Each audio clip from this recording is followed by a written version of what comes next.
Okay. So, for everyone who is here tonight, we have two hearings that are before the Township Commissioners. Both of them involve parking lots in the industrial park. One is for what is designated as lot number 12 on North Drive, and the other is lot 14.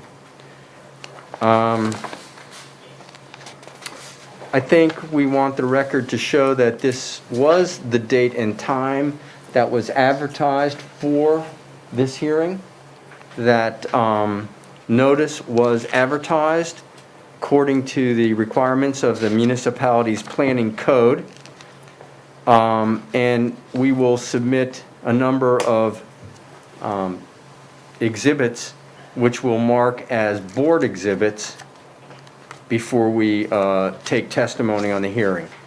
And we're going to run two separate hearings, but we will incorporate much of the evidence and much of the testimony from the first hearing into the second, so we can avoid having to recall all the witnesses and run them through the same thing twice, because essentially the requirements for the conditional use on lot 12 and lot 14 are identical.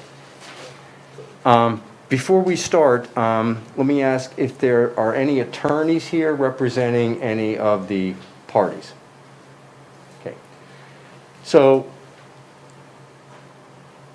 the hearing itself will be conducted in a quasi-judicial way, which means that there are some formalities that we have to adhere to. So we will introduce exhibits, we will hear from witnesses, but first those who favor the application, and then any of those people who are opposed to the application. Let me say that if you are here and you just want to have input, and I don't mean to minimize that, but you just want to express your opinion about the proposed conditional use for the parking lots, then you will have an opportunity to express your opinions during the public comment session of the public meeting, which is when the commissioners will actually vote on the application. However, if you intend to be a party of the litigation, meaning you want to cross-examine witnesses, you want to introduce evidence, and you want to be part of any appeal that may result from the hearing, then you should let me know that now, and we'll note you as a party to the proceedings. Is there anyone here who wants to be considered a party objector to the proceedings? Raise your hand. No? Okay, so we will start by introducing what we call the board's exhibits. So this will be Donna on lot number 12 on North Drive.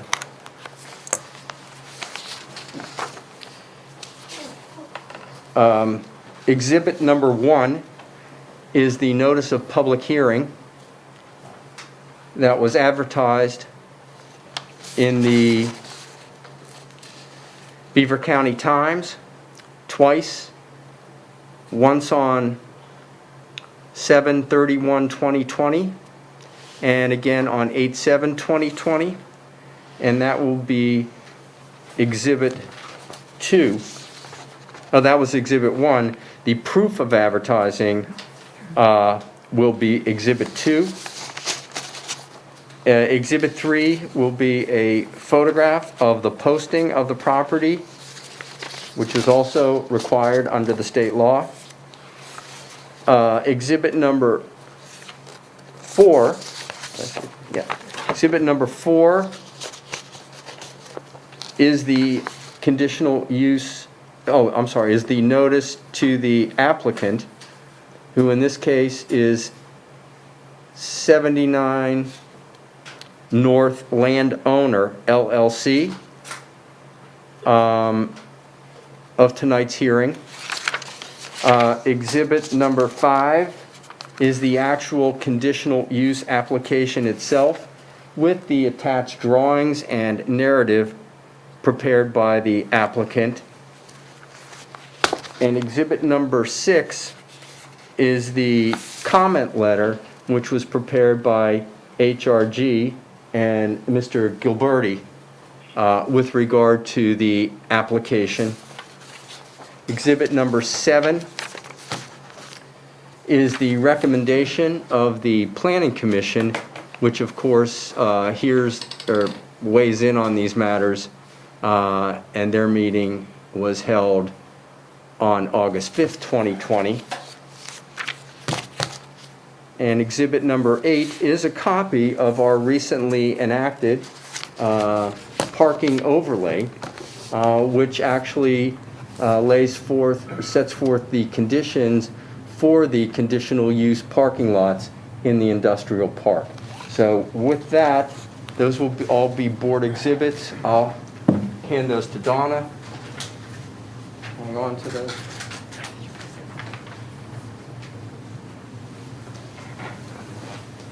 And we can proceed.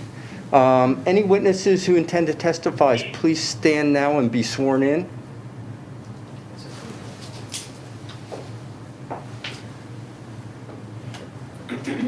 Raise your right hand. You do solemnly swear or affirm to tell the truth, the whole truth, and nothing but the truth as you shall answer God on the last great day. All answer I do. I do. Be seated. We start with the applicant. Is there anyone here on behalf of the applicant who wishes to introduce this matter? Good afternoon. My name is Mike Gillette. I'm with Gateway Engineers. I'm here as a consultant to 79 North landowner. With me is Al Core, who's also sworn in. I'll try to take us as far as we can. If he has any technical matters that I can answer, he'll get us through them. So that being said, if you could pull up the first exhibit. Lots 12 and 14 are both located across the street from each other on North Drive. So lot 12 is this northern lot. Surrounding it to the east, C2. Surrounding it to the south and to the west is also C2. And then to the north is residential. The property itself is zoned Z2 or C2 with a parking overlay.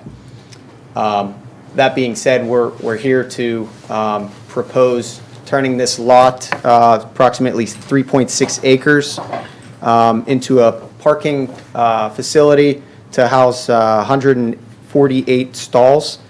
Stormwater for this site will be managed through a series of 2 rain gardens on both sides of the southern side of the property, feeding into a detention facility right in the center that ties into North Drive. These 2 properties both require NPDES permits, which we are in the process of obtaining. Additionally, they require stormwater and grading permits through the township, which we have submitted and currently have addressed all their outstanding comments, with exception to a couple developers agreements and such that will follow. With that being said, we submitted a project narrative outlining all the conditional uses. We plan to meet all the conditions. We're not proposing any expansions to any facilities within the parking lot itself. This is more so just an accessory structure for the facilities. So traffic impacts will be minimal. Other than that, the residential lots to the north are screened. We've got about 90 feet of separation between the back of the property, back of the disturbance, and this top of this utility easement. We're not proposing any clearing beyond where our limits of disturbance are in the back of the lot, approximately 10 feet from behind pavement. So that leaves about 40 feet from the back of the pavement to the property line. In addition to that, this property sits 26 feet below the upper lot, so there won't be any glare. All of the photometrics were designed to be downlights. No foot candles are proposed outside of the property limits to meet the zoning requirements. We're proposing to meet all the rest of the zoning requirements as far as the overlay is concerned. And then I guess the only last thing I wanted to say was we are proposing With exception to the existing buffers to the north and to the west, we're putting in a new screen buffer. It's going to be a row of hedges to the south and to the east to the abutting properties.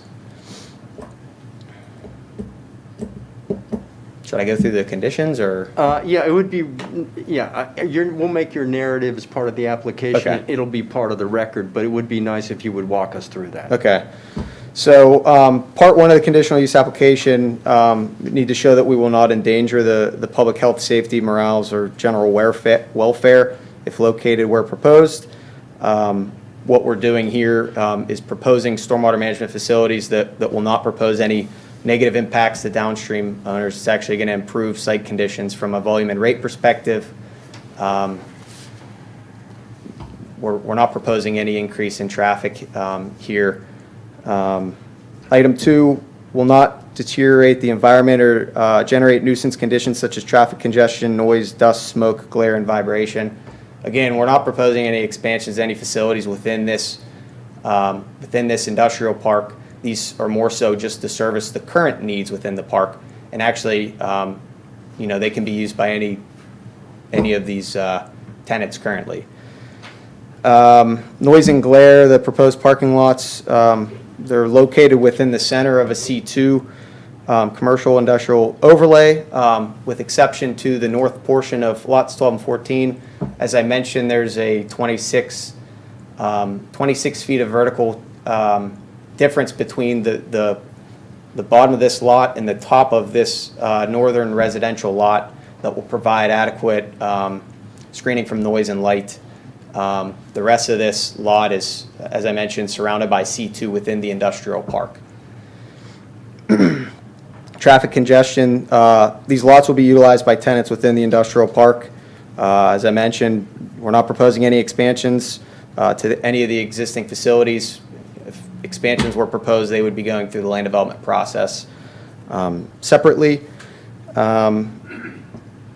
dust, smoke, and vibration, we're not proposing any impacts whatsoever. As I mentioned, the MPDS permit is going to be required, which is for erosion and sediment control. So these sites will be designed to meet DEP standards. Item C, meet all other requirements of the zoning ordinance. Based on the letters that we've received from the township, we've met all of their comments. I think the only outstanding thing they had was they just wanted to see some supplemental details as far as what we were proposing for the screening buffer in the front and on the side, which we've submitted today. It's more of just a constructability issue. Is this an appropriate use within the proposed site as a conditional use? This is a C2 commercial and industrial district, and these are to directly support the current tenants within the park. So I would say that, yes, we're meeting that. Is this consistent with the comprehensive plan? As noted in the comprehensive plan, Aleppo Township aims to accommodate additional non-residential development in appropriate areas. So these proposed parking facilities will directly aid current and future tenants within the park. So I would say that is satisfied. Is this project in general conformity, and is it in a compatible use in the neighborhood? Again, I would say that the parking lot facilities will directly aid the functioning of the rest of the industrial park, so I would say yes. And then the additional requirements that were adopted within this new zoning overlay that were adopted on July 13th. Item 1, minimum lot size shall be at least 1 acre.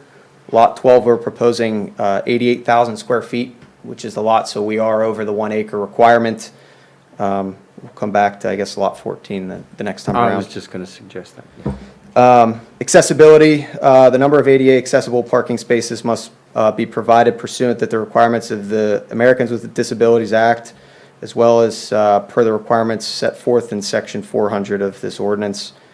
We are proposing a minimum number of ADA spaces to meet those requirements. They are located right here. Screening, fencing requirements. All parking lots must be screened with a 5-foot masonry wall or a landscape buffer wherever the parking lot abuts with an adjacent property, parking lot, street, or driveway. As I mentioned, we are going to be proposing shrubs along this shrubs along this property line, and then we've got an existing buffer that we're maintaining on this line and existing vegetation in the rear. Setbacks, commercial parking areas must be set back at least 10 feet from the road right-of-way, and with the area between the right-of-way and the parking maintained with mulch, gravel, or other appropriate ground cover and landscape with trees, shrubs, or boulders in accordance with approved landscape plan. Again, we do have 10 feet minimum. This would be our closest corner right here, and that is 10 feet right at that corner. And everything will have permanent cover on it, whether it's mulch, permanent grass, and then these setbacks will be planted with shrubs. Other setbacks, no commercial parking area shall be located closer than 10 feet from any adjoining lot line. I think we just addressed that comment as well. Surfacing, all parking and access drives shall have a paved concrete or bituminous surface, graded with positive drainage to dispose of surface water, and be subject to any additional requirements of the Township Subdivision and Land Development Ordinance, Chapter 350. We are proposing that this lot be paved with bituminous. All of the drainage will go to inlets, so we've got a series of inlets here. It's kind of tough to see here, but everything kind of drains diagonally into, we've got a bit of a swale here where we've got an inlet right here that discharges right into this rain garden. We've got an inlet up here. Everything is draining to an inlet currently. So that's that one.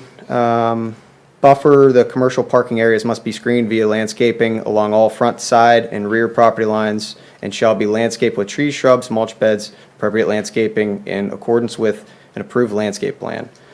I feel like we've already talked about that one. Seems rather redundant, but yes, we are, as I mentioned, we are providing shrubs along this right of way, and we are preserving the existing vegetation around the other two property lines.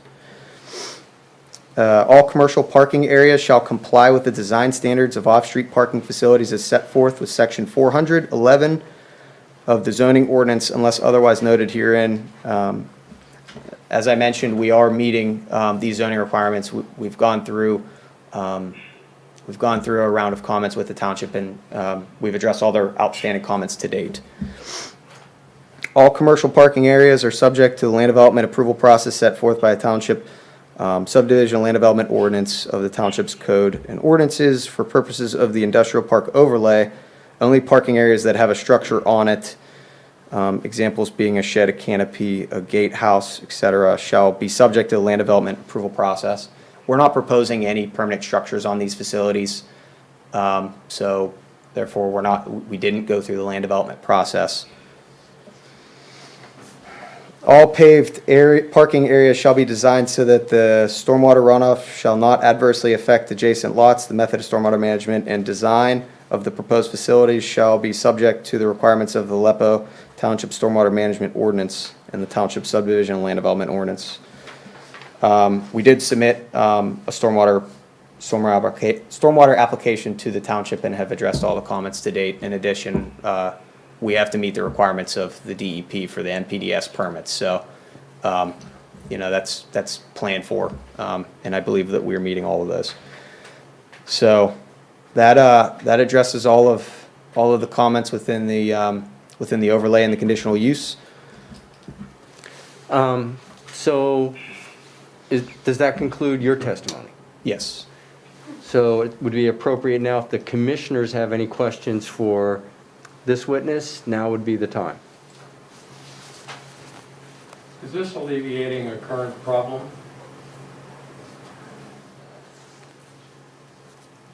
Based off of what I understand of how this industrial park functions, I would say yes. It sounds like and I guess this doesn't apply to all the tenants, but it sounds like the tenant that is going to be taking these lots over, this is going to move a lot of the traffic into the park rather than coming from satellite parking areas, which would essentially eliminate a morning and an end-of-day trip because they're already within a lot. So I would say yes. Thank you. Anybody else? I don't have any. Thank you.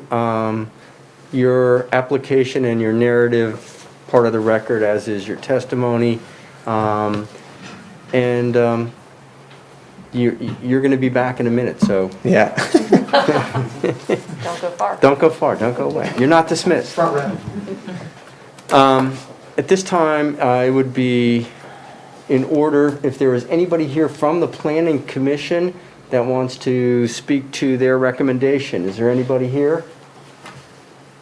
Okay, let the record show that there's no one here from the Planning Commission, but their recommendation will become part of the record, is part of the record.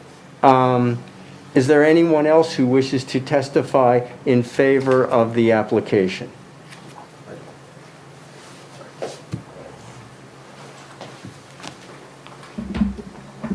My name is Al Core. Mike had introduced me earlier. I am the representative of ownership for the industrial park. We've owned the industrial park for 16 months now. I think in talking with the various tenants that we have in the park, one of the things that we realized is that their uses over time have changed, and they have a demand for parking. And as you can see, just driving around the park and seeing the level of traffic, and one of the things that we've heard, and I've been at a few of these meetings to try to address the items, that have been important, not only to the commissioners. I know, Amy, you've been a part of that, as well as members of the community.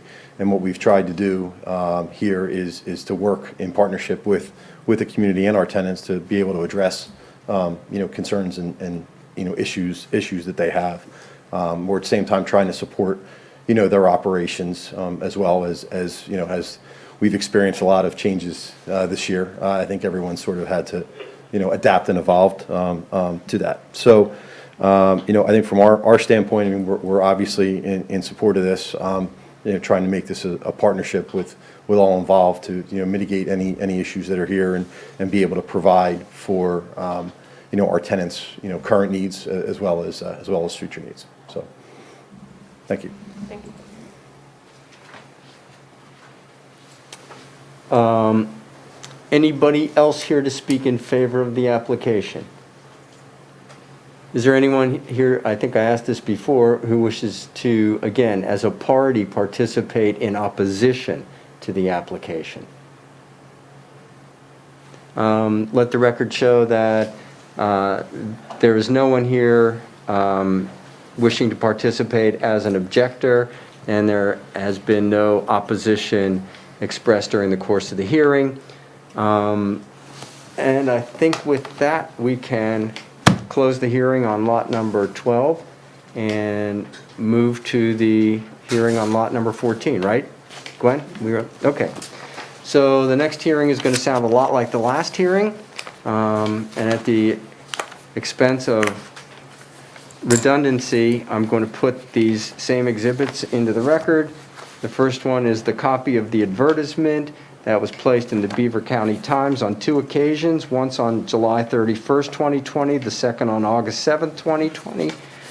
The proof of publication will be Board Exhibit 2. The photos of the posting of the property will be Exhibit 3. The notice to the applicant of tonight's hearing will be Exhibit 4. The application for the conditional use and the attached drawing and narrative will be Board Exhibit 5. The engineer's review letter of August 4th, 2020 will be Exhibit number 6. The recommendation of the Planning Commission dated August 7th, 2020 will be Exhibit number 7. And the actual parking overlay amendment to the zoning ordinance will be Exhibit number 8. And again, Donna, I'm going to hand the original exhibits to you for safekeeping.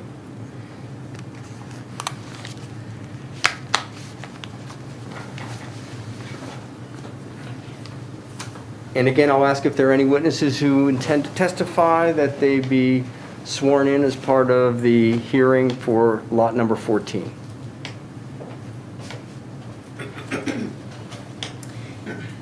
Right hand. You do solemnly swear or affirm to tell the truth, the whole truth, and nothing but the truth, as you show us to God on that last great day. Answer, I do. I do. Be seated. So what I'm going to do is I'm going to ask you if the testimony you're about to give would replicate the testimony that you gave with respect to Lot 12 in the prior hearing, That's correct. with certain exceptions. Correct. So we'll incorporate your testimony from Lot 12 and make it part of the record in the Lot 14 hearing, but I'll ask you to explain to the commissioners if there are some differences in the two considerations and the conditions and in the narrative. Could you point out where there might be some additional information regarding Lot 14? Yeah, absolutely. So just to give you a quick background, Lot 14, very similar to Lot 12, 4.8 acres zoned as C2 also. We're proposing 107 lots, 107 stalls. So this is Lot 14.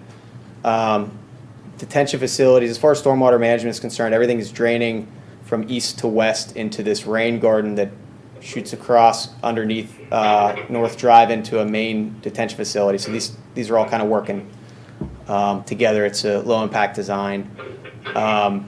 As far as photometrics are concerned, we're meeting the same requirements. So that's traffic's the same thing. So I'll just kind of get into what items are different. As far as noise and glare are concerned, the rear portion of the lot, this lot is 100% surrounded by C2 in the commercial industrial, in the industrial park. So we don't really have any residential lots that were nearby abutting. We do have got some good vegetation to the east and to the south. We are maintaining a buffer here, and we are also proposing a new screening buffer on our adjacent property to the north and then along North Drive.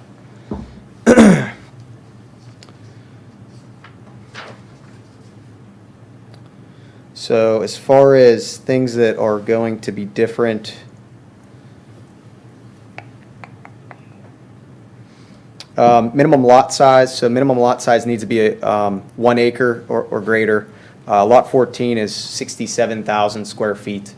So we will be above the 1 acre minimum requirement on that. ADA stalls, we've got ADA on this one as well. They're located right at the front of the facility.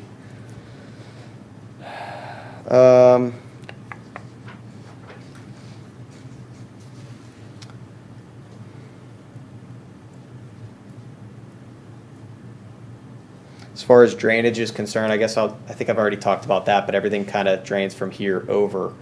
We've got a series of inlets that will capture runoff. Anything that's not captured by runoff, there's a couple curb cuts here that drain right into the rain garden. So this rain garden's designed to capture this entire facility. So we're not going to be proposing anything significant coming off the site. As I mentioned, no structures are proposed here, so we're not proposing to go through the land development process whatsoever. That's really all I got as far as conformities are concerned. Okay, and again, let the record show there's no one here from the Planning Commission. Their recommendation is part of the record. And Mr. Core, would you like us to just incorporate your testimony from Lot 12 as part of the record for Lot 14? Yes, please. And your testimony in this hearing for Lot 14 would be the same as it was for Lot 12? That's correct. So we'll incorporate that. With the are there any other exhibits, anything else that you want to introduce?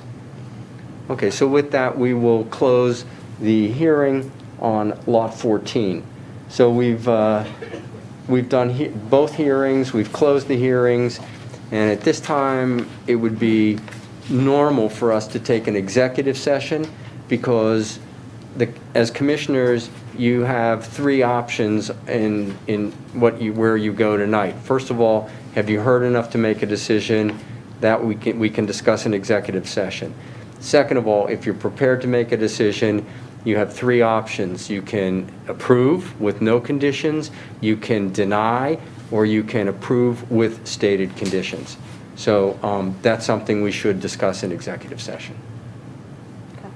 Okay? So you can have the record reflect that at 7:30. We went into an executive session to consider the legalities of the decision. Okay. Your conference? Yeah. Yeah. And I'm finished, right? No. No standard. Motions will be in the regular meeting, right? Right, so you are finished. Oh, I am, okay. You're done. I wasn't- No, yes. If you stretch it out long enough, it just turns to a It's yes. hard to enter at once. Question.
I call the Aleppo Township Legislative Commissioners meeting of August 17, 2020, to order at approximately 7:40. All rise for the Pledge of Allegiance. Pledge allegiance To the flag of the United States of America and to the republic for which it stands, one nation, under God, indivisible, with liberty and justice for all. Roll call, please. President Jones, Present. Vice President Williams, Present. Commissioner Dara, Present. Commissioner Richard, Present. Commissioner Haluka. Here. Solicitor Stone, Here? and Manager Patterson. Here. Commissioner Williams, can you hear better now? Yes. Thank you. Clear, very, very good. As we all know, these meetings are recorded, they're uploaded to YouTube, and can be viewed anytime, anywhere, anyplace. Presentation of the 219 audit by Mark Turner. Gwen, would it be appropriate to skip, go directly to You can go, you can switch the agenda. so these gentlemen can get home? You can do that. So I'm going to skip to the planning and zoning. Okay. Do I hear a motion in regard to parking lot 12? I motion to approve the conditional use application of 79 North Landowner LLC for a commercial parking area on Lot 12 in the 79 North Industrial Park, Zone C2, and within the newly created Industrial Park overlay, subject to the following. 1, a developer's agreement prepared by and satisfactory to the township solicitor and consulting engineer. 2, a stormwater management agreement. 3, applicant must seek and secure all necessary state, local, and federal permits and approvals. 4, compliance with all state, local, and federal laws and regulations. Number 5, continued compliance with all items set forth in HRG's review letter dated August 4th, 2020. 6, compliance with all items recommended by the Planning Commission from their meeting held August 5th, 2020. And number 7, work to commence within 1 year of this approval and work to be completed within 1 year from the commencement of the work. Second. Any further discussion? All in favor? Aye. All opposed? Aye. Motion approved. Do I hear a motion in regard to parking lot 14? I motion to approve the conditional use application of 79 North Landowner LLC for a commercial parking area on Lot 14 in the 79 North Industrial Park, Zone C2, and within the newly created Industrial Park overlay, subject to the following.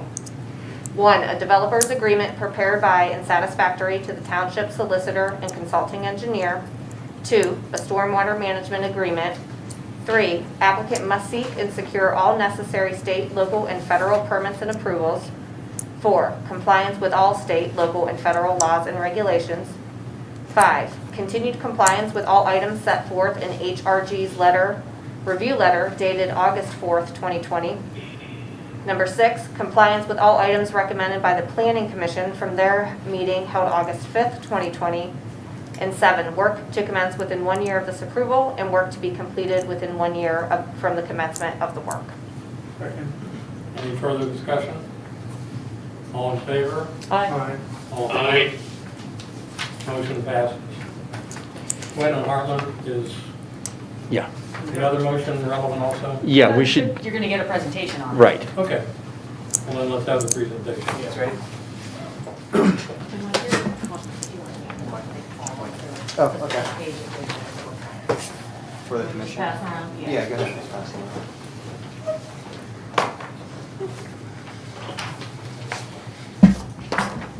So Dave, if you want to pull up the, parcel B, nice.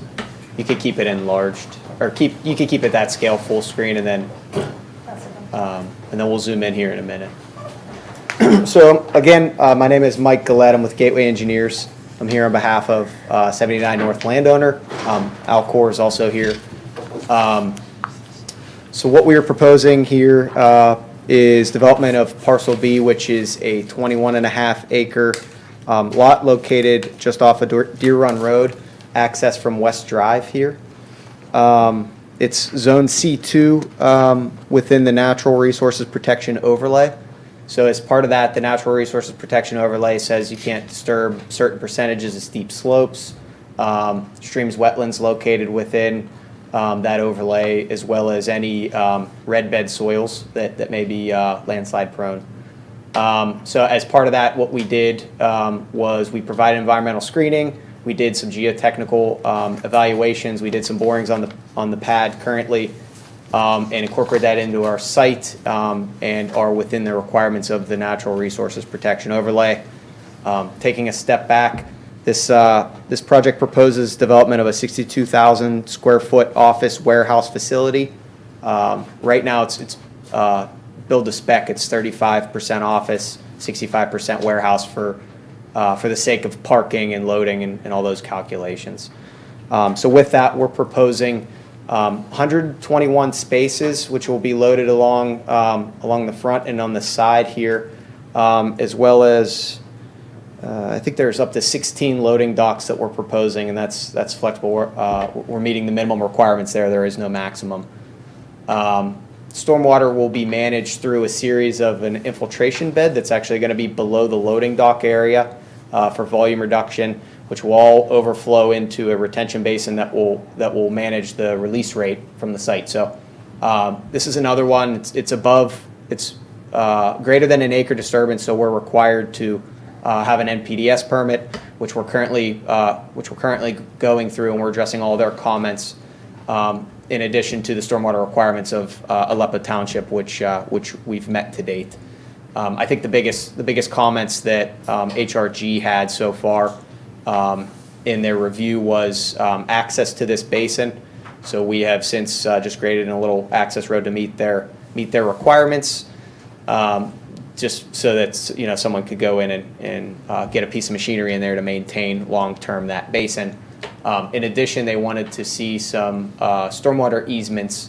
There's an existing 30-inch line that goes right along the property line here that they wanted us to provide an easement for, so that if that needs to be repaired in the future, seems to be like that there could be some repairs on that in the future, that they would be able to go in and access it no problem. Sewage planning for this site, we do require a planning module, so that is in process. Haven't gotten approval on that yet, but that was submitted back in March, so we're getting close. As far as landscaping is concerned, we're meeting the landscaping requirements set forth for the parking, as well as just the overall zoning requirements. Photometrics, this one will also have all downlights. We're not proposing any foot candle spillover off of our property. We are requesting one modification on this site, and that is for grading within 3 feet of the property line. So this tenant over here is also owned by 79 North. So they're under the same ownership, but they've got a little bit of a spillover of impervious. You can't really see it on this plan, but it comes down and over. Our modification would just be to remove that, put a little buffer in here. Dave, if you could zoom in, kind of maybe just hidden. Yeah, so we've got a little bit of a screening buffer here, just added just for some green space separating those two sites. We've got C2 all around our site, with exception to the north. We've got residential.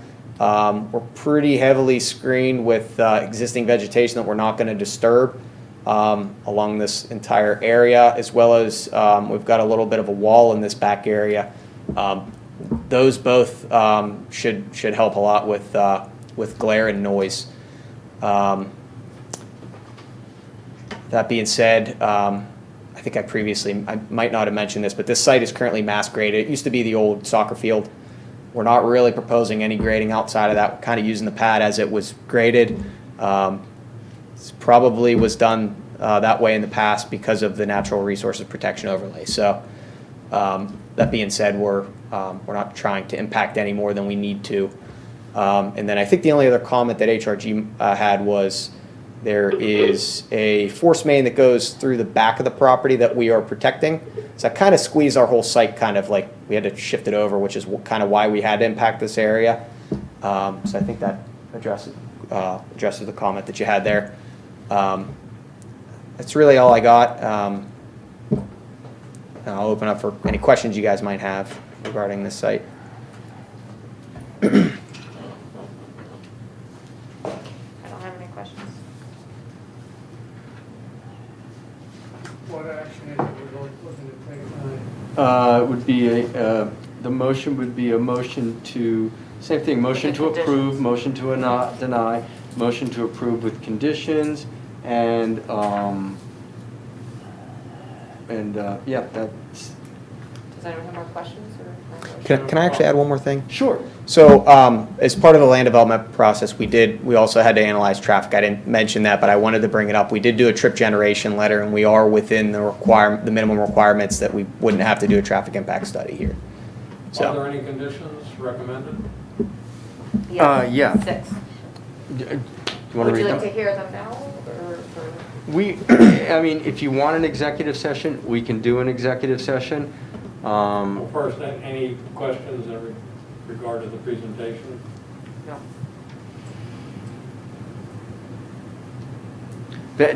Ben, is there anything that you wanted to add? No, we had submitted a formal comment letter. They have responded to it late this afternoon. We don't have official responses yet, but based on our review, it seems they've addressed everything. We will do our formal review. Any outstanding comments are minor in nature, and I don't see them causing any issue. So if there are no conditions, Well, there are conditions. With standard Yes. conditions, we'll need a developer's agreement. then do I hear a motion to approve the 79 North Industrial Park Parcel B land? I motion to approve the application for the land development filed by 79 North Landowner LLC to build a warehouse and office facility on parcel B, 344G 221, located off the west drive of 79 North Industrial Park in the C2 zoning district, and to grant the requested modification to the grading and excavation ordinance, Chapter 208-18, Section C, subject to the following conditions: a developer's agreement with Aleppo Township and the Aleppo Township Authority satisfactory to and approved by the township solicitor and consulting engineer. 2, a stormwater management agreement. 3, compliance with all those items listed in HRG's review letter dated August 5th, 2020. Number 4, compliance with all items contained in the review letter of the Allegheny County Department of Development. Number 5, compliance with all items recommended by the Planning Commission from their meeting held August 5th, 2020. And number 6, work to commence within 1 year of this approval, and work to be completed within 1 year from the commencement of the work. Any further discussion? All in favor? Aye. Opposed? Motion approved. thanks a lot, guys. I just want to make a quick comment to the new owners of the industrial park, and especially your one client, Amazon. Thank you very much for sitting down and talking with us on a regular basis and addressing the community needs. That's very important. Okay. No, that's great, and I think I actually have a new contact there, and that is one of their initiatives, and I was actually speaking with Amy, I think maybe 2 meetings ago at this point, and I know that you were some regularly scheduled meetings that were occurring, and I think things were happening, and then COVID hit, but I think they're sort of getting back on track now, and I think Amazon's certainly very receptive to doing the right thing and addressing any of the issues that come up throughout the community. Thank you. Thank you. Thank you. Nice job. Okay, thanks for coming. All right, thank you. Yeah, thank you. Appreciate it. Now we're going to go back to Mr. Turner.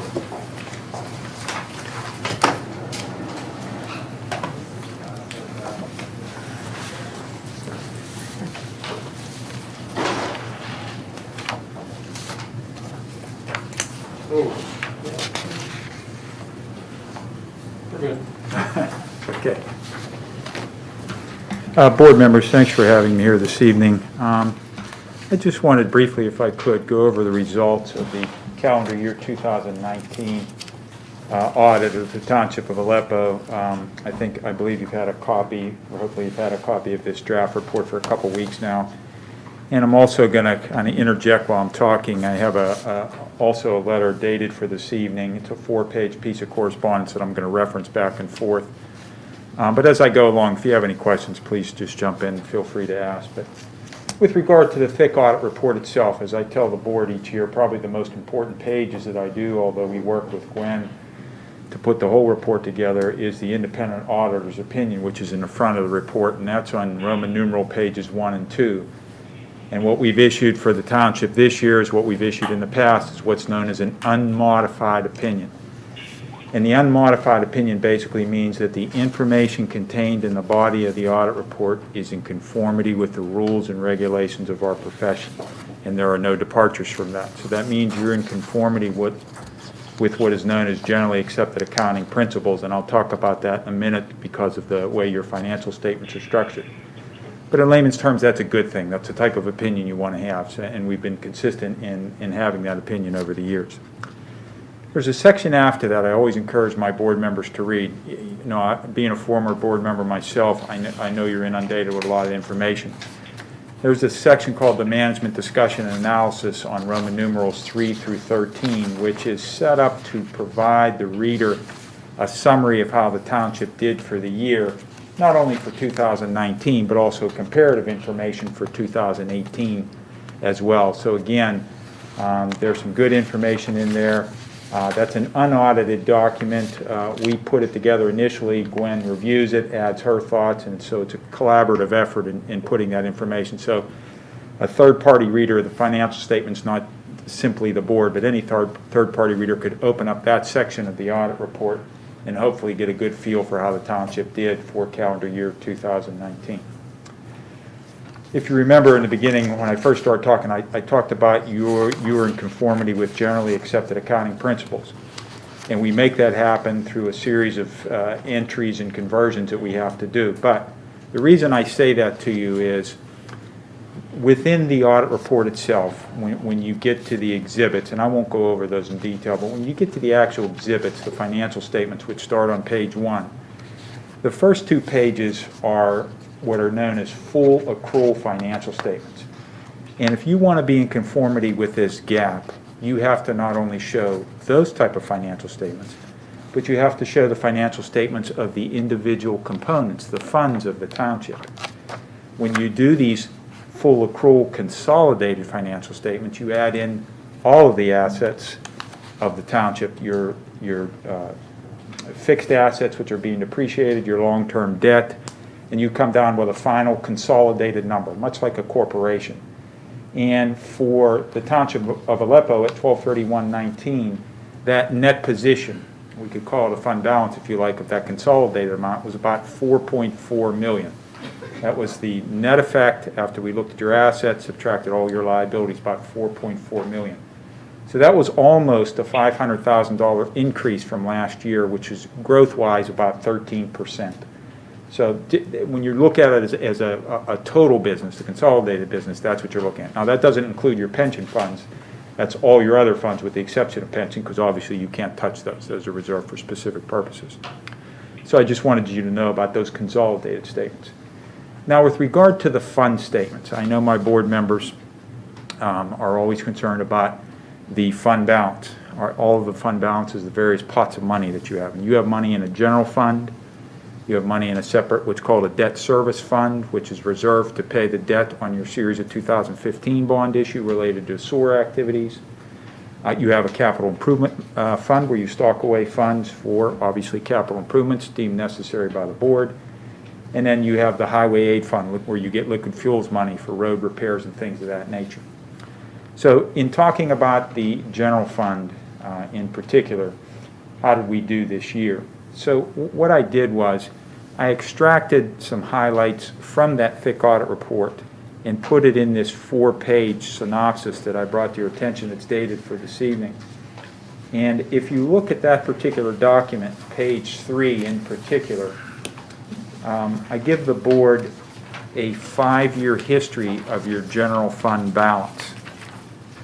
And if you look at 2019, which is the last line, you'll see that for this year, your fund balance decreased, general fund balance, about $76,000. And as we go through this, you'll see that probably the main reason for that decrease was that the board transferred in-house from one pot to another, about $474,000 out of the general fund into the capital improvement fund. So it wasn't as if you sent that money out to a third-party vendor, it's out the door. It's just stocked away for those capital improvements we talked about. So had you not done that and simply said, we're going to keep those monies in the general fund, instead of a $76,000 loss, you do the math, you'd have a $400,000 gain. But once again, it's important to note that the money was just pushed from one pot to another, still within the access of the township. When you look at the fund balance, the question that I get a lot, and an important question, is what is a good fund balance? What's an important fund balance? When you look at your fund balance, there's components of your fund balance. The total amount that you see on page 3 of the synopsis is $1,175,000. But there's a portion of that, about $990,000, that's known as unassigned. It's available for general operations of the township. And that's the key number, because in our industry, we compare that number to the budget. And there's an organization called the Government Finance Officers Association that tries to say what is a good fund balance number, and they usually look at your unassigned fund balance as a percentage of your budget. So they like to see an unassigned fund balance that is about 2 months average expenditures of the township. So when you do the math for the Township of Aleppo, 2 months average, at least in 2019, was about $280,000. So that's 20% of your budget. Well, your unassigned fund balance is $990,000, which is about 80% of your budget. So you can see you're well over their recommended level. And those of you that have been on the board in the past, we've talked about having a GASB 54 policy, where the board, you have the ability to set aside some of those funds rather than simply say, hey, members of the public, we have $900,000 or $1 million of unassigned monies to use for future years on what we deem important for the township. That's excluding what you set aside in your capital project fund. You could take chunks of those and assign them or commit them by board action to be used for some other particular purpose, so that the third-party reader of your financial statements will see, oh, I see they have $1 million overall, but they've dedicated so much for this, and so much, whether that be additional capital improvements, whatever the board wishes to do.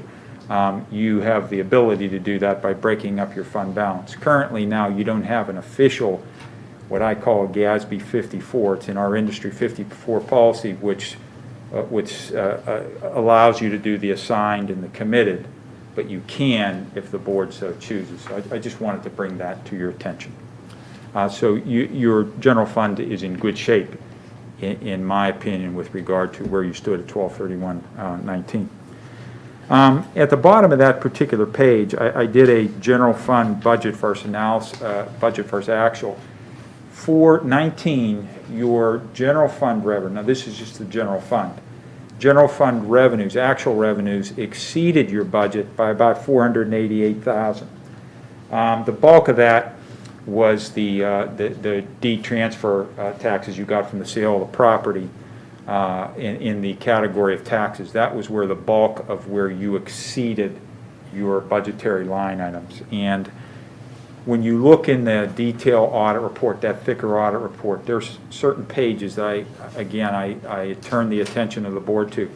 In the back of the audit report, on pages 36 and 37, there's a detail line item by line item comparison of budget to actual revenues for the general fund.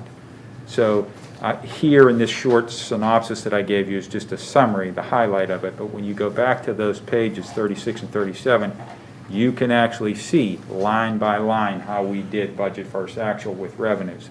And then correspondingly, with regard to expenditures, pages 38 through 41 have that same level of detail, but of course for your general fund expenditures. Now in 2019, you overexpended your budget by about $314,000, but that figure happens to be just about the same amount that you transferred to the to the capital improvement fund in excess of what you had originally planned to do. And you had certain reasons to that because of some windfall monies come in, the deed transfer we talked about. You had available monies to transfer over. So The bulk of that excess, if not all of it, over budget for 2019 is related to the board's decision to just simply transfer more money into your capital improvement fund. So again, with regard to the budget, I wanted to bring that to the board's attention. On the last page of that synopsis, again, just budget versus actual. These were the main categories of expenses for the year: general government, public safety, public works, and then you can see how you did budget versus actual. And again, that 314,000 transfer sticks out like a sore thumb over budget, and that's what I had just talked about in general. So I think with regard to the overall report, one last fund that we hadn't talked about that I wanted to bring your attention was your pension fund, in particular police pension fund, and there's a financial statement in there for that. But the growth in that fund for calendar year 2019 was about 13%. Now, with the market the way it started in 2020, who's to say what it's going to be at the end of 2020? We've had some growth even in the pandemic, as the stock market has shown. So, I'll be anxious to see where that growth or decline is for 2020. But I just wanted to point that out to you. Those, for the most part, those are the highlights of the audit report for 2019. If there are any questions, I know there's a lot of information in there to read and digest, but if you have any at this particular point in time and I can answer them, I surely will. And if not, and you think of other questions, I know Gwen and I have been going back and forth on some questions she had, and it's a little bit easier to answer them when I have my stack of books and audit work papers, so I can go right to all the detail and give you the quick answer. But if you have questions, general questions for this evening, I'll be happy to answer them. I have a question direct to Harlan that involves us on page 35 of the report.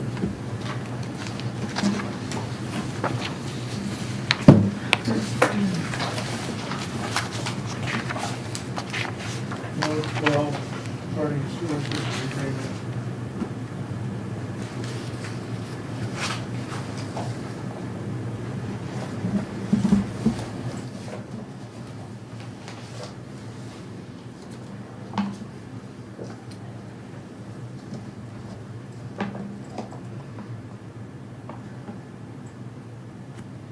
I'm sorry, what's the question, Dan? Question is that after Yeah, I think that's a standing comment, Gwen, that's been in the report for the last couple of years, and if it needs to... The town entered into, well, I'd have to check the date, but it's certainly true that the township did enter into an agreement with the authority transferring ownership and control of the sewer system to the township for the life of the township's debt obligations associated with the implementation of its Act 537 plan. that's where I have. Okay, I understand your point. I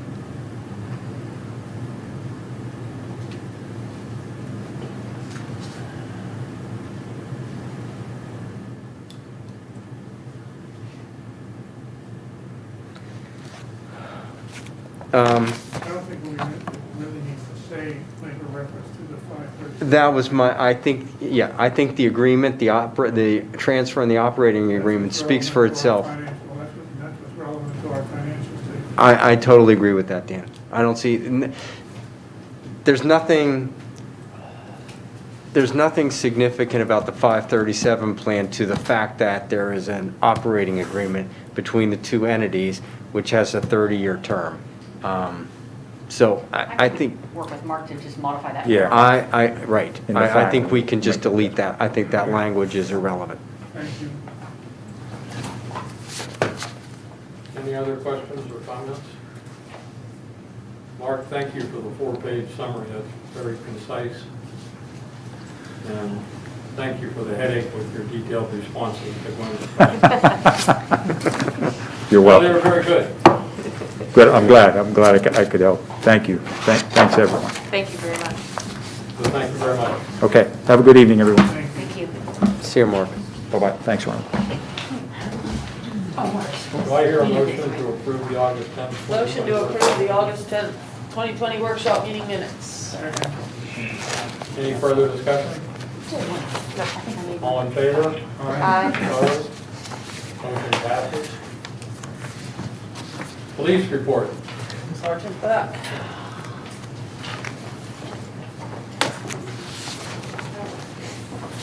I was doing double duty, I was a doorman out there too. Figured I might as well do a little bit.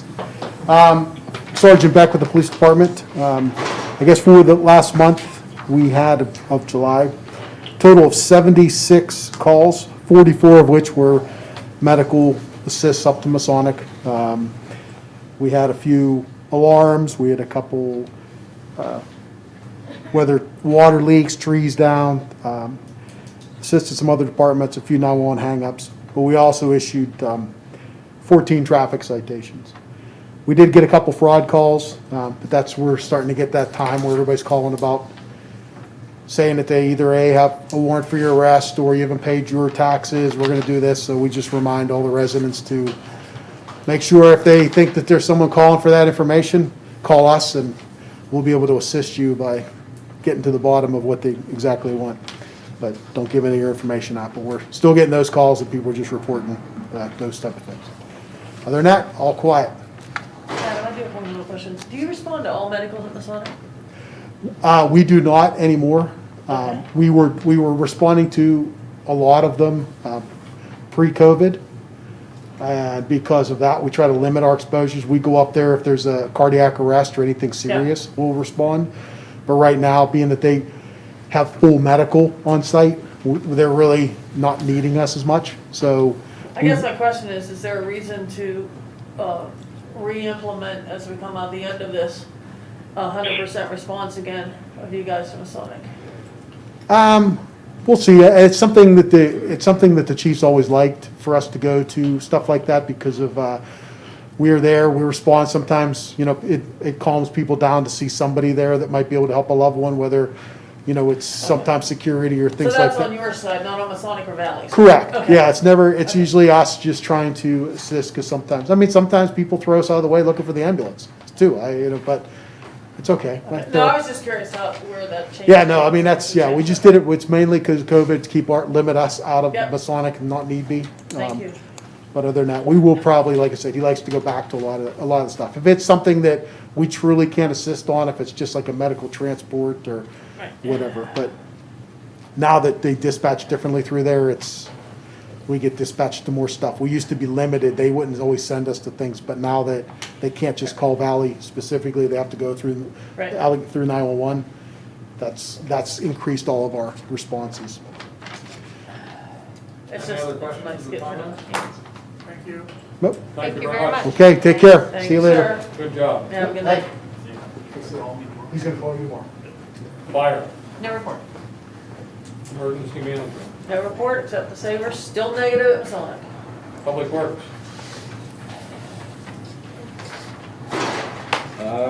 Let's see. I don't know if anybody's noticed all of our new street signs all over the place. There's They still look a few to have to go up. We're waiting on some brackets. They're on back order. Not too much grass cutting going on right now. We did meet with PennDOT on Redgate Road. And if anybody's been down Redgate Road since they started, there's a lot of trees missing. You probably noticed that coming out of Rhodes Avenue. Other than that, things have been quiet. Any questions? Have you been placing the speed sign? Yes, it was on Deer Run for a week, now it's on Glen Mitchell. Good. I talked to Adam before the meeting. We haven't got the the proper procedure down to download the data off of it. So the officer that takes care of theirs is going to call me tomorrow and we're going to go over it.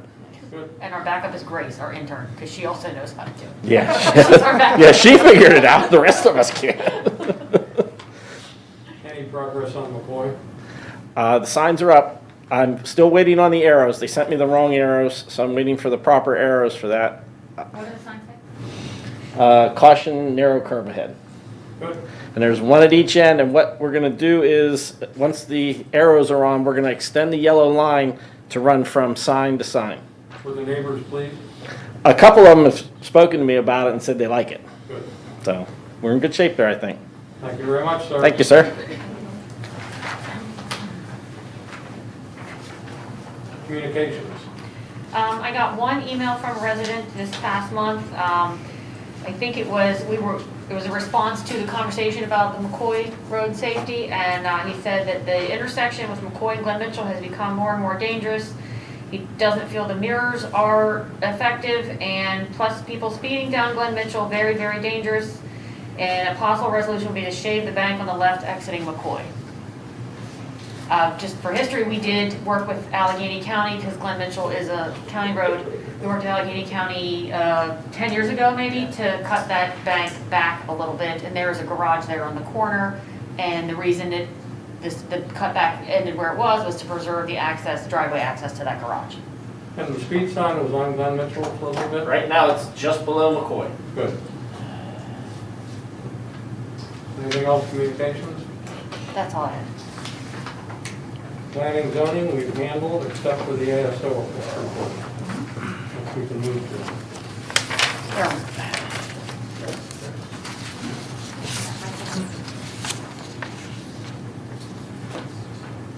Hello.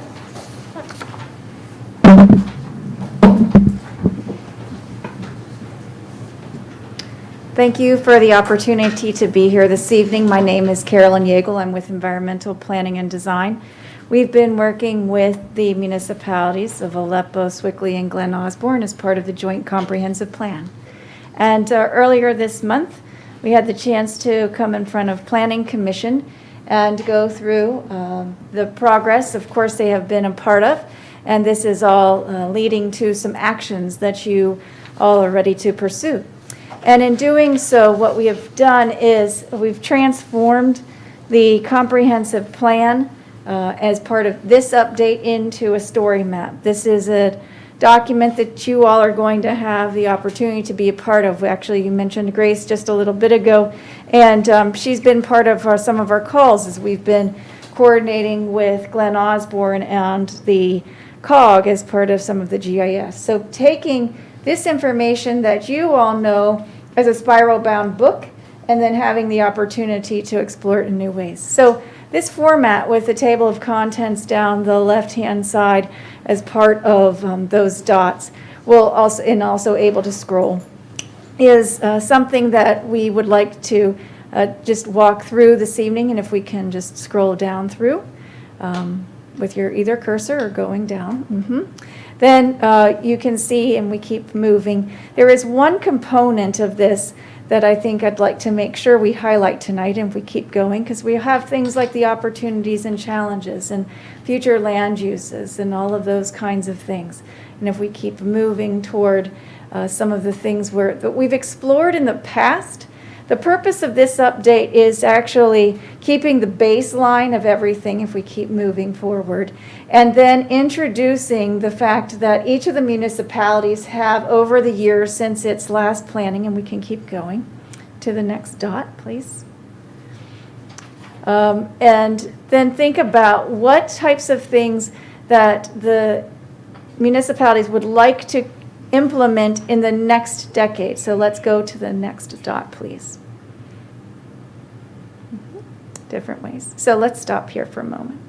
So there are a series of recommendations that are with each of the three municipalities on the left, this regional goals and recommendations. Those stand as they have been considered as part of the existing draft. On the right-hand side, you will see the opportunity that there are three tabs there. One is Aleppo, it's at the bottom.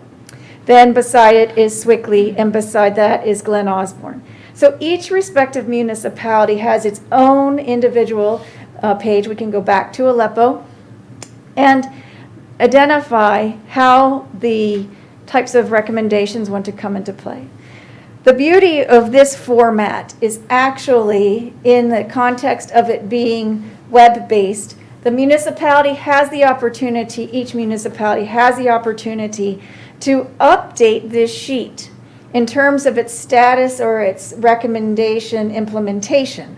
So if you are working on a particular project, you would be able to identify on this sheet that you have that underway, it's in progress or something like that. Or in the the goal, right, the ultimate end is that something is completed.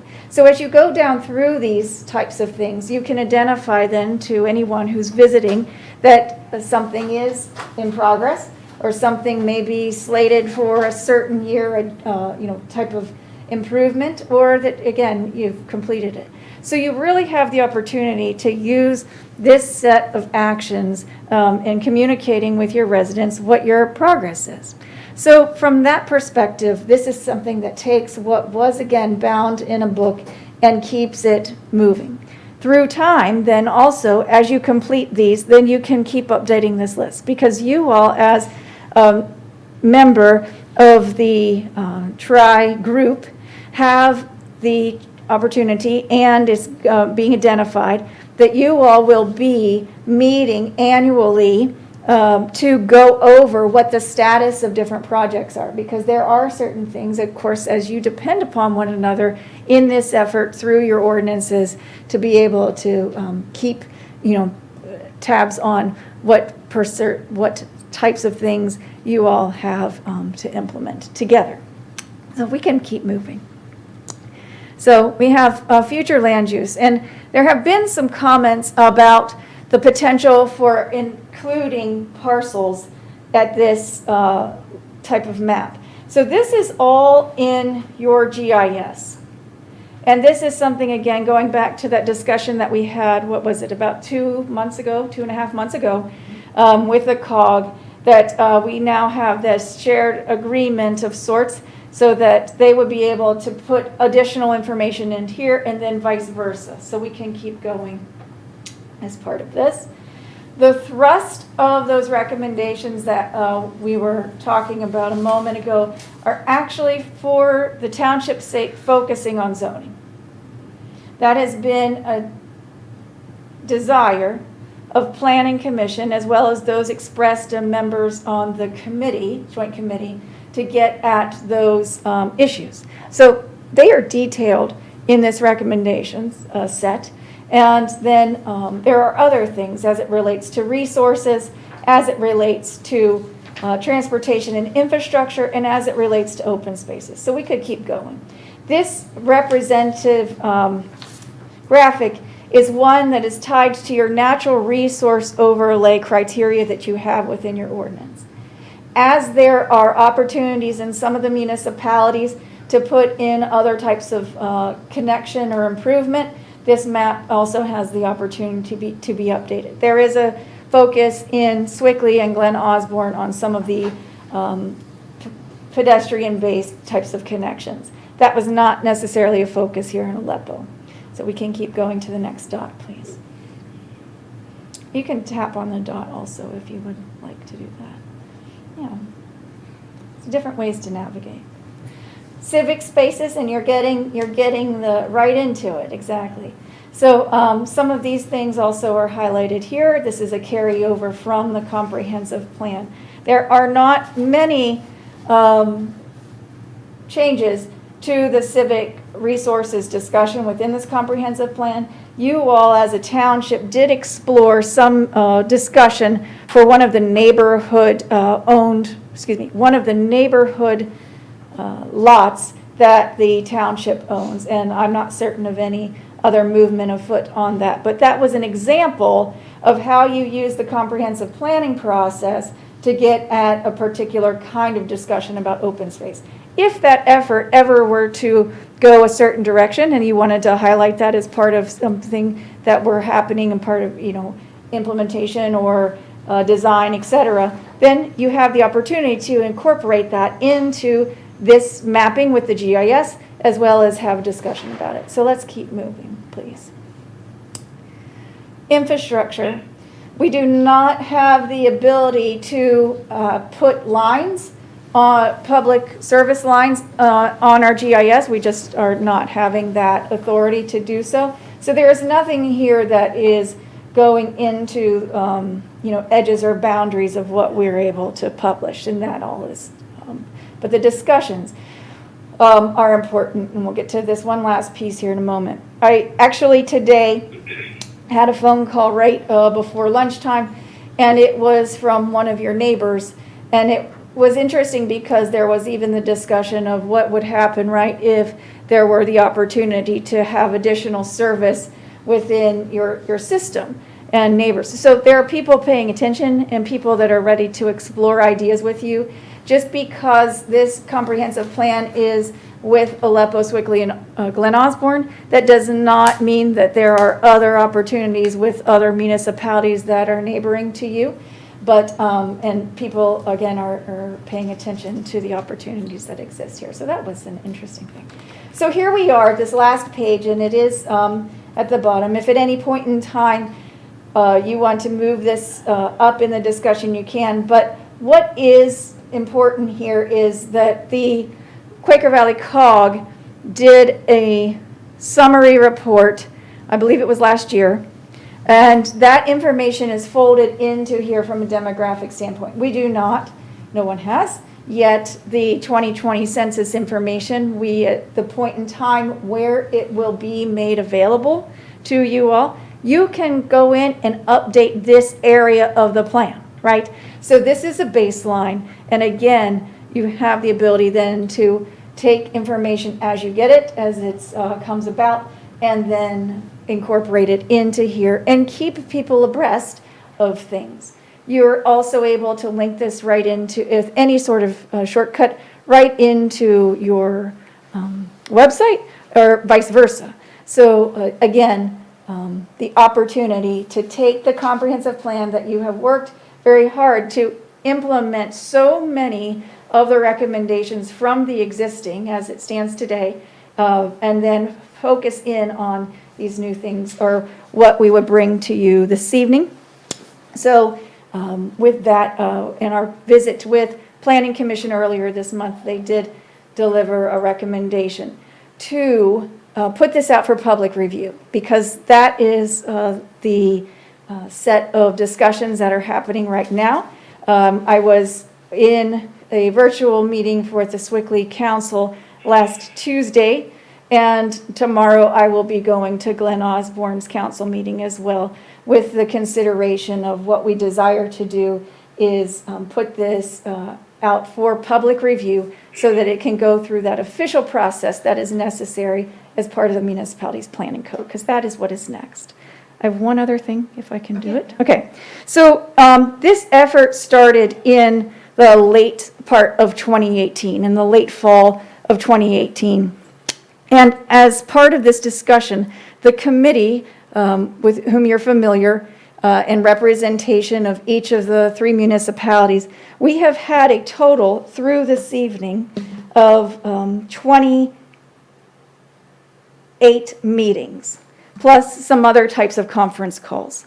So from a standpoint of each of the municipalities being able to contribute things within this plan that has been discussion, we've also then had the steering committee meetings, inclusive of in that number. There were originally slated to be 3 steering committee meetings as part of this process, and there have actually been 7. So the group has really thought about different things and tried to look at different perspectives.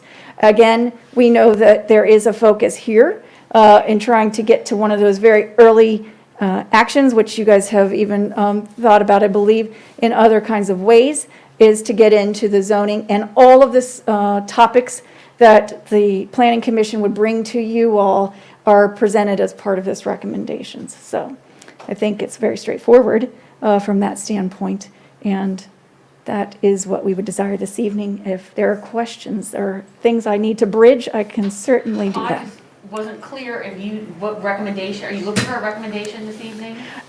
We would like to work towards that recommendation of being, after all 3 municipalities have met and done this stage, that we could move it forward to the public review period, which would be the 45-day public review period to get comments from the public.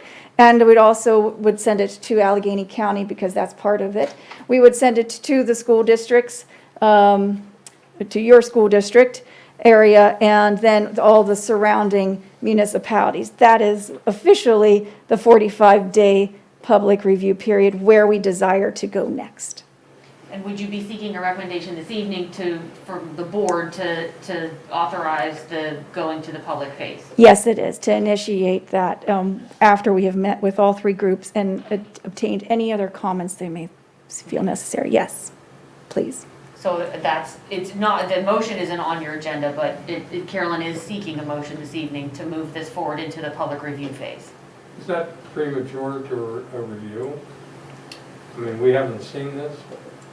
You got the link to review it, and the planning commission did recommend it. Okay. Yeah. it's up Have any of the to you. commissioners reviewed it in detail? I have not. I don't know. I don't see much harm in approving the public review, but are you comfortable with that, Glenn? I am. I was on the ASO I steering guess we can be committee. part of the public review. Right. I was gonna say, Yeah. your Yes. review If could you're be. public, Yeah. and come Yes. back with your comments. It doesn't mean you have no Yeah. comments if you, I- at this point. Yeah, I haven't Okay. reviewed it in detail, but I still feel comfortable, moving the process. I move that we authorize the draft to be issued for public comment. Is there a second? Second. Any further discussion? All in favor? Aye. Aye. Opposed? Aye. Motion passes. Is that good? Thank you very much Thank for you, your Gwen. time, and we look forward, then I will work with you, Gwen, to identify after we've heard back from everyone and what that means then for putting the distribution letter together so that you're all aware of when that happens. Okay? Thank you so much. Great. Thank you. Thank you.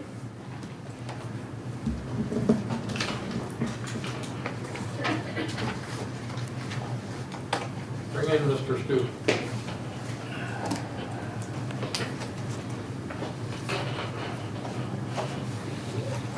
Clay, before you start, if you have any comments on the audit? I haven't fully gone over it yet. I've seen Gwen's questions, and I have one or two that I've started with, and I was going to send them on to Mark and Gwen, and obviously copy you on it. I think Mark's presentation was pretty clear. Yeah, for the most part, I think it just might be some clarification, not necessarily major changes. So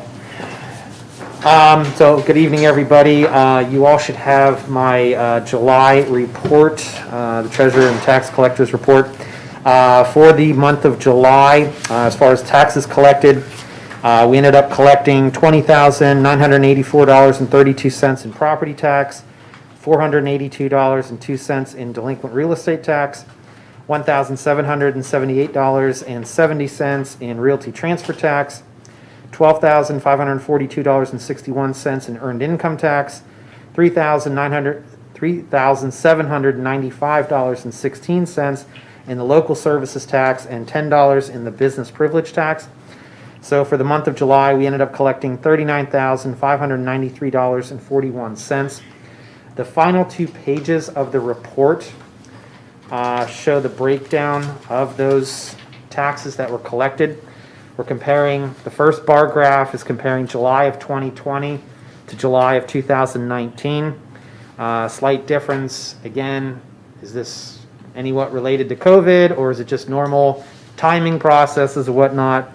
You'll also see the next graph down below that is the year-to-date numbers to the budget. So after 7 months, we're roughly about $125,000 short. So we're hopefully on target for meeting our obligations for the year of 2020, but we'll have to see what the next 5 months bring. The other graphs are just comparing 2019 year-to-date to the budget. Again, the major difference in that was the realty transfer tax in the industrial park, so it's going to be kind of hard to compare last year to this year. And then obviously the 2020 numbers to the 2019 is there. As far as your ending account balances go, on the page 1, in the PNC checking account, you have $418,919.54. In our investment accounts, the state fund, which is the liquid fuels account, you have $90,046.27. In the general investment account, you have $895,661.14. In the reserve fund, you have $111,941.34. And the capital improvement account, you have $715,808.85. So total monies on hand is $2,232,377.14. When you subtract out the pledged funds and the targeted funds, which are the capital improvement, the reserve fund, and the liquid fuels fund, you have $1,314,580.68 in net operating funds. You also have the two sewer bond account at $733,252.68, and the sewer capital account at $34.66. So, any questions? Any red flags you see? None that I know of right now, so I think we're still doing okay, all things considered.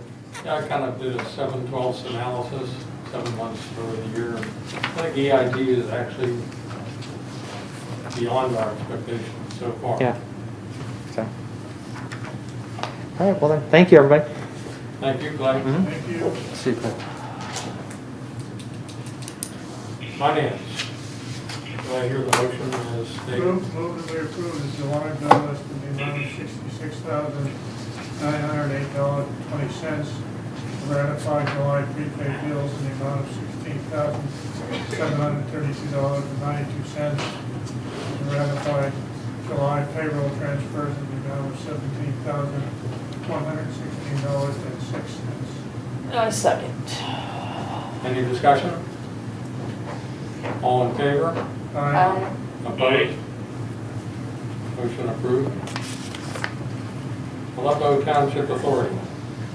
We're expecting our audit report very shortly. I've been leading a telephone conversation with the auditor. There are a couple of discrepancies that he thinks we need to address, but not major. Harlan, you want to give a quick where we are on the Sweetwater Trails? Yeah, water line easement? Yeah, so Sweetwater Trails, we're trying to do a water line a replacement and relocation, and we needed an easement agreement from the homeowners association. Dave Kirschner, the solicitor for, or the engineer for the authority, Bill Davis Jr., and I met with the members of the homeowners association. There was some concern by one of the homeowners who was not happy with all of the language in the easement agreement. After our meeting with the homeowners association, I think we reassured them that we would take care with respect to the plantings that they have in their backyards, which we do not expect to disturb as a result of the water line relocation. And so I think we resolved a lot of the issues, and I think they're prepared to sign as soon as we can get a new document to them. With regard to the Bleasdale Sewickley situation, about a week or so ago, I had a conversation with Jonathan Kuzma. One of the things he told me was he wasn't moving anywhere on the proposal until he could get something straightened around with Edgeworth, and you saw the response letter I think today. The other thing, Dave Kirchner pointed out in an email late today that Bleasdale was awarded a $200,000 grant for the Sewickley-Bleasdale Force Main project. Pretty interesting. So we read the letter from Edgeworth, doesn't sound like that's going anywhere fast. Jonathan did say that he was inclined, or Bleasdale was inclined to go forward with the re-rating once they could get a sensible response from Edgeworth. Not inclined to try to schedule any sort of big party meeting. Am I still connected? Yes, Yes. yes, Dan's talking. Okay. Sorry, Art. That's about it. Okay. Thank you. Any comments? All right. We're meeting with Sewickley on Thursday. Becker Valley Ambulance Authority. No report. No report. How's River the- Valley Cog, Commissioner Williams? Yeah, the study that I told you about that they're working on, Gwen sent us a set of all the slides and the conversations that we had on the new state, county, and local recycling regulations.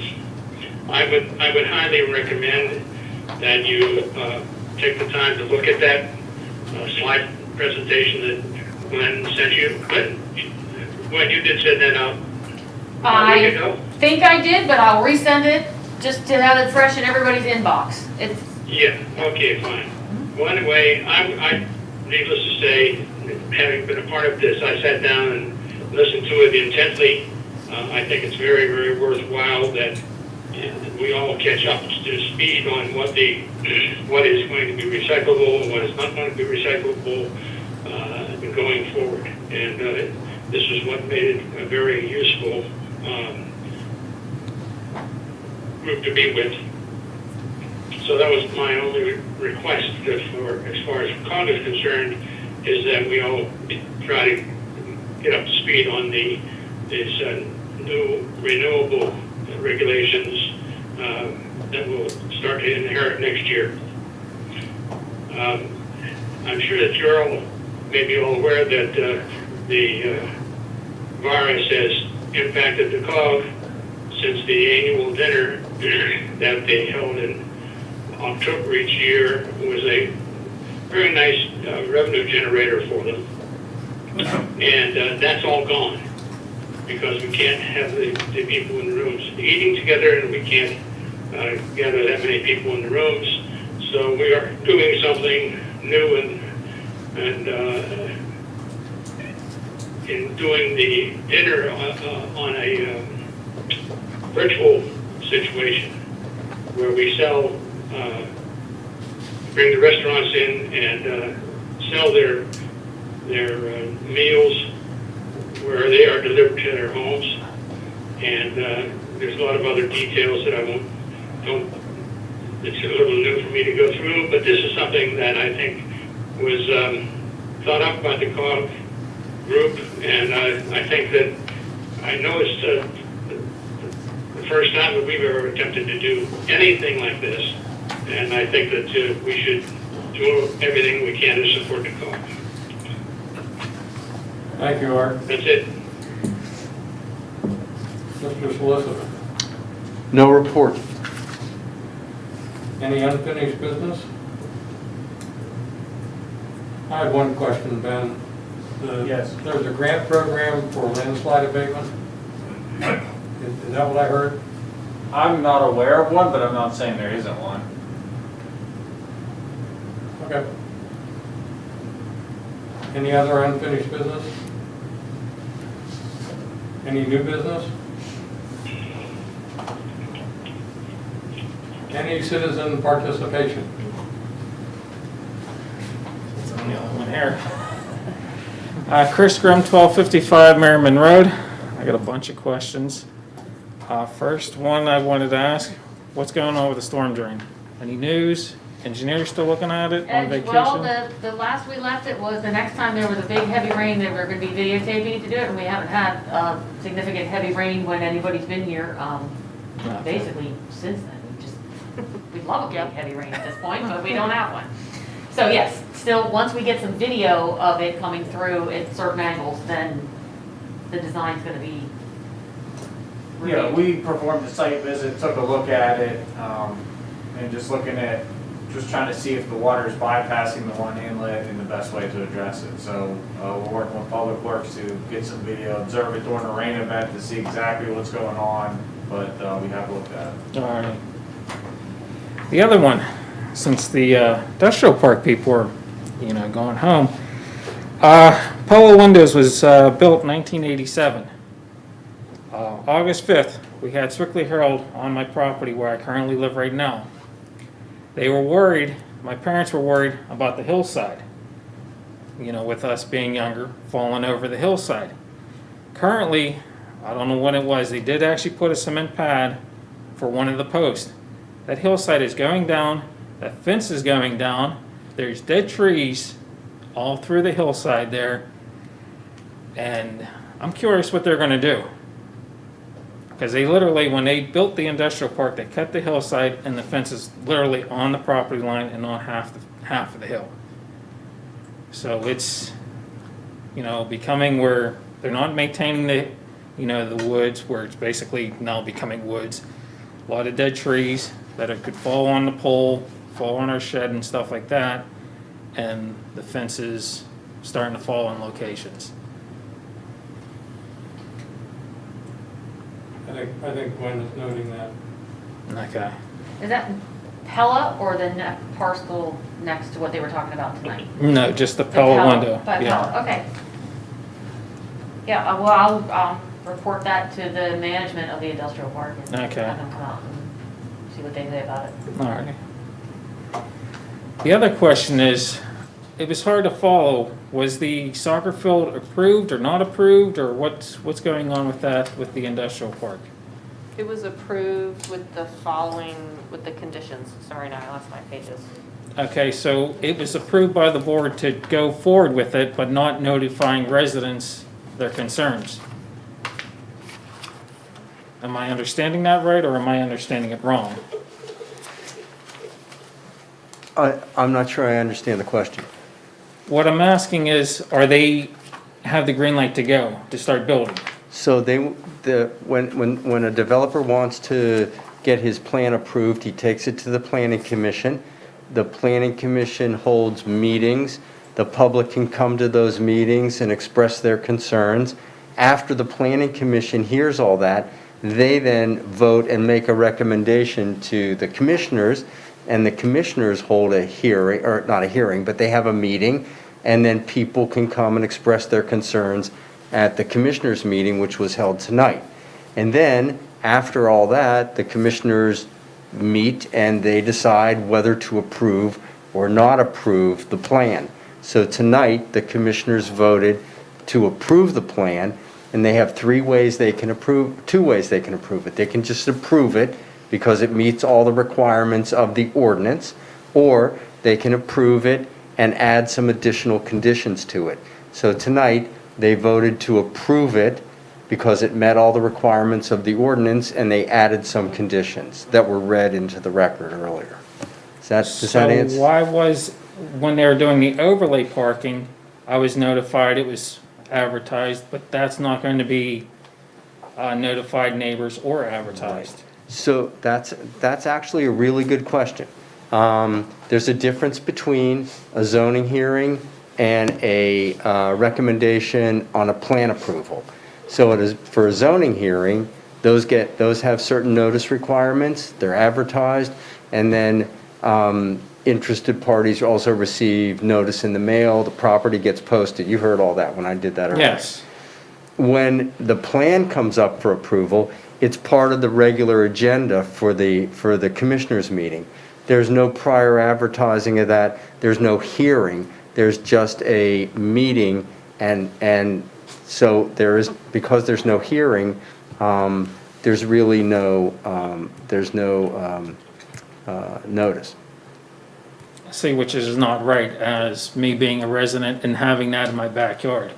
And like I said, when 1987 Pella Linda was built, we were never notified, we had no rights and stuff like that. So we still don't have rights as residents. That's why none of the residents come down, because we try to bring stuff to the board. The board, doesn't listen to us. I mean, they're gonna put a 6 bay with trailers. So I'm gonna have, if it's gonna be 24 hours, I'm gonna have more backup alarms. I'm gonna have, between having the, ozone of the fumes from these trucks, the vehicles and everything like that. But as a resident that has been here for 41 years and have been coming down to the meetings with my mom, this is not right how you treat, residents of the township, of just saying, hey, well, this has been going for many years, having the industrial park, not making sure, the residents, the concerns, between having, you know, the diesel fumes and everything else, especially a six bay. None of the industrial parks have that big of a building with a 6-bay garage, you know. And plus, if it's gonna be another 24 hours, that means I'm gonna have to hear more noise. So, like I said, you know, being here for 41 years, third generation, I just feel it's not right. I mean, these guys are gonna live here for so long, and then you're gonna move off. I've been here my whole entire life, haven't moved once, and I just keep on seeing each board just not even caring about the residents. And how you're saying how the industrial park's here and listens to the residents, they should have notified me, let me know what was going on, my concerns, stuff like that, to make sure, you know, especially a 6-bay. That's a lot of trucks. If it's gonna be 24 hours, then I'm gonna have to deal with that 24 hours. So, that's all I got to say because, like I said, rest of the residents, and I see what they're saying, and I've been seeing it for years, and I thought things would change, but it's the same thing. But thanks.